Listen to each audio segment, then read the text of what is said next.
Start.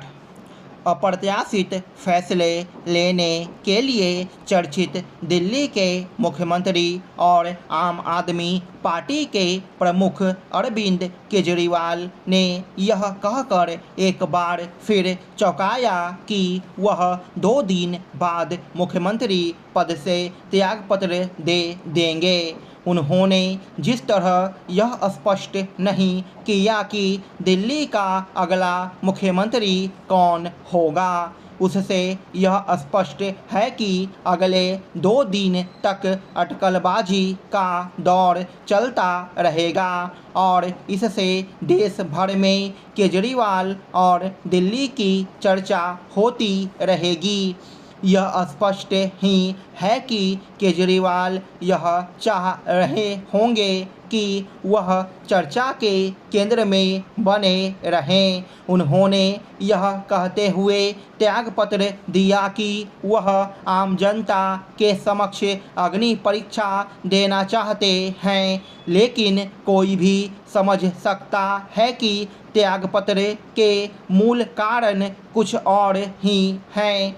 पहला कारण तो यही दिखता है कि आबकारी नीति घोटाले में सुप्रीम कोर्ट ने उन्हें जमानत तो दे दी, लेकिन उन पर कई कठोर शर्तें लगा दी।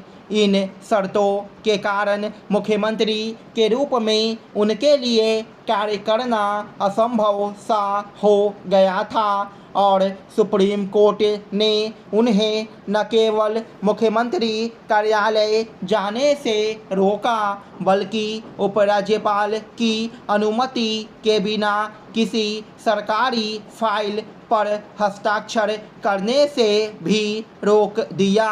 इतना ही नहीं, यह भी शर्त लगाई कि वह आबकारी नीति घोटाले पर कुछ नहीं कह सकते।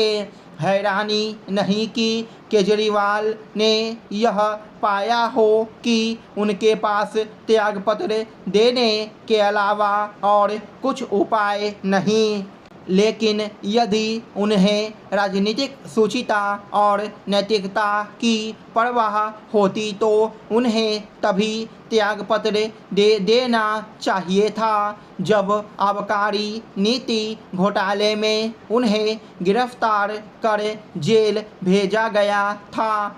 आश्चर्यजनक रूप से उन्होंने जेल से ही सरकार चलाने की जिद पकड़ी।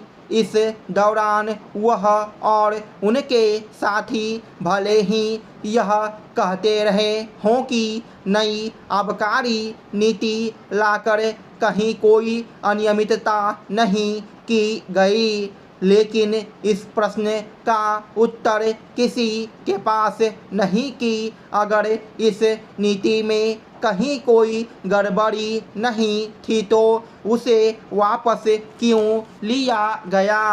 यह ठीक है कि इस घोटाले में अन्य अनेक लोगों के साथ अरविंद केजरीवाल को भी जमानत मिल गई है, लेकिन जमानत क्लीन चिट का पर्याय नहीं हो सकती।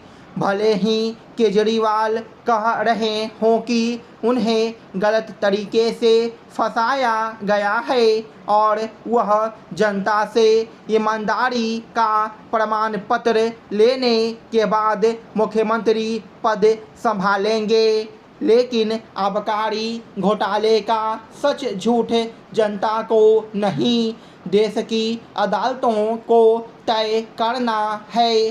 केजरीवाल के त्यागपत्र देने का एक कारण यह भी दिखता है कि वह हरियाणा और फिर आगामी दिल्ली विधानसभा चुनाव में जनता की सहानुभूति पाना चाहते हैं। उन्होंने दिल्ली के चुनाव करीब 3 माह पहले नवंबर में कराने की मांग की है। यह समय ही बताएगा कि उन्हें सहानुभूति का लाभ प्राप्त करने में सफलता मिलती है या नहीं। लेकिन इससे इनकार नहीं किया जा सकता कि उन्होंने अपने अब तक के राजनीतिक जीवन में जिस तरह कई बार अपने ही कहे को नकार कर फैसले लिए हैं, उससे उनकी वह छवि नहीं रह गई जो पहले थी।